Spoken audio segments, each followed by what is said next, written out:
ბატონ შალვა, მე რამდენადაც ვიცი, თქვენ ამ მცირე აქციაზე იმყოფებით, აი ამ წუთას, საცობების თემასთან დაკავშირებით და ეს ერთმანეთთან არ არის დაშორებული, ხო, ეს თემები კავშირშია პირდაპირ თუ ირიბად ერთმანეთთან. აი, ზოგადად ქალაქში აი ამ მოძრაობის დიახ, დააზუსტეთ მაშინ რა აქცია, მე ვიცი რომ თქვენ ამაზე გსურთ საუბარი. იცით, ეს იყო ჩვენი თანამოქალაქეების თხოვნით.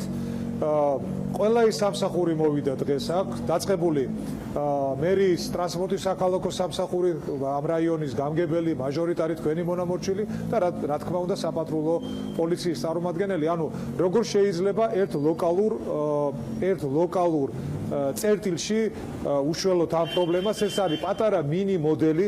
ჩვენ ძალიან ბევრი გვისაუბრია ვახტანგ იმის თაობაზე, რომ სამწუხაროდ დეკოორდინირებული ხშირ შემთხვევაში არ არსებობს კოორდინაცია ამ სამსახურებს შორის და ჩვენ გვინდოდა რომ შეგვექნა პატარა მოდელი, რა გამოგვივა ვნახოთ, იმეც ვიტოვებ რომ ჩვენ ერთად შევძლებთ აი ამ პატარა ლოკალური საცობის, ასე ვთქვათ, წარმოშობი მიზეზების უკვე დადგენილია და რამდენიმე დღეში ჩვენ ეს საცობი უნდა ამ ადგილზე უნდა განტვირთოთ. რა თქმა უნდა, ამას თავისი მიზეზები აქვს, ობიექტური და სუბიექტური. ჩვენ ობიექტურს ვერ შეცვლით, გზის სიგანეს, ლანდშაფტს, ჩვენი დედაქალაქისას ვერ შეცვლით, მაგრამ რაც ადამიანზეა დამოკიდებული, რაც ადმინისტრირებაზეა, რაც საგზაო მოძრაობის ორგანიზაციაზეა, ხო, ამას აუცილებლად ეშველება და მე კიდევ ვიმეორებ, მაგ ზომიერი ოპტიმიზმის იმედრე ჩვენ ამ კონკრეტულ ადგილს ანამდვილად უშვილებთ. გასაგებია, შალვა ოგბაიძე იყო. დიდი მადლობა ბატონ შალვა.